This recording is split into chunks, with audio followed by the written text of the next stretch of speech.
ثورة المحبة لجويس ماير. واحدة من أجمل الأمور اللي بيقولها الكتاب المقدس هي إننا ونحن بعد خطاة مات المسيح لأجلنا.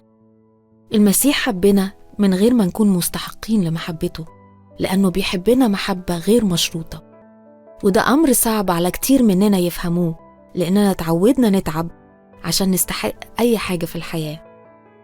الله غني في المحبة، ومحبته الغنية خلته يضحي بابنه الوحيد لأجلنا، ومحبته الغير مشروطة هي اللي بتجذبنا ليه. ولما نشبع بمحبته هنقدر نحب الناس بنفس الطريقة اللي حبنا بيها الله بلا شروط. افتكر دايما إننا ما نقدرش نقدم حاجة مش بنمتلكها.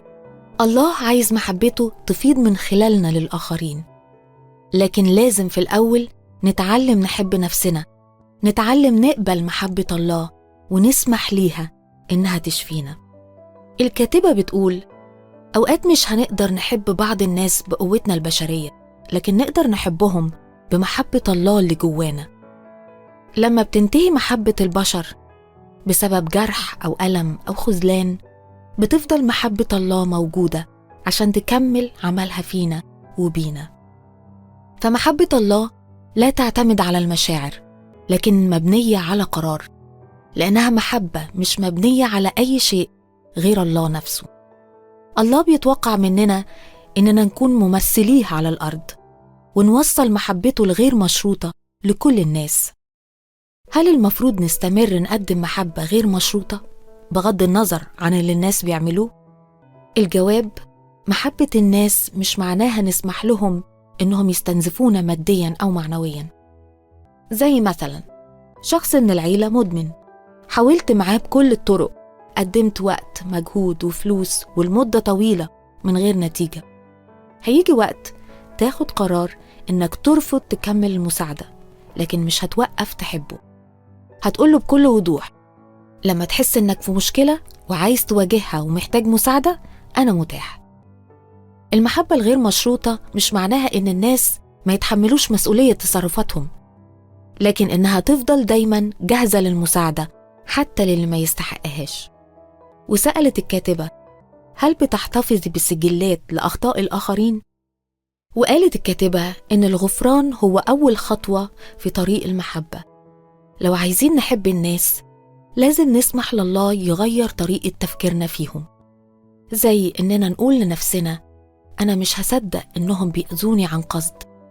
يمكن ما يعرفوش أثر تصرفاتهم عليا، يمكن عندهم مشكلة مضايقاهم بتخليهم يتصرفوا كده. زي ما عمل يسوع على الصليب لما صلى للي صلبوه وقال: يا أبتاه اغفر لهم لأنهم لا يعلمون ماذا يفعلون. قالت الكاتبة: خلينا نحتفظ بسجلات للأمور الجيدة اللي عملها معانا الناس، ونختار إننا نفكر فيها بدل من التركيز على الإساءة. المحبة قرار، والغفران برضو قرار. ما تتوقعش إن الأشخاص كلهم كاملين، لأن خيبة الأمل والمرارة هتحصل، لأن دايماً هنلاقي تصرفات بتضايقنا حتى من أقرب الناس لينا. لكن لما بنحب محبة غير مشروطة، بنقبل الشخص بكل ما فيه من عيوب ومميزات. الله اختار يحبنا، هو عارف خطايانا قبل ما نعملها. اختار يحب بطرس وهو عارف إنه هينكره، واختار يحب يهوذا وهو عارف إنه هيسلمه. المحبة مش بس بتقبل الشخص، لكن كمان بتستر كثرة من الخطايا. محبة الله مش بس سترت كل خطايانا، لكن كمان دفعت ثمن إزالتها بالكامل. الله لا يطلب منا شيئا دون أن يعطينا القدرة عليه.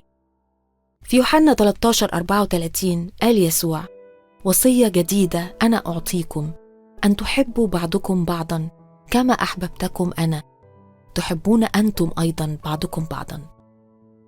الكتاب مليان بالتفاصيل، بنشجعك تشتريه وتقراه، وأكيد هتستفاد. ربنا معاك.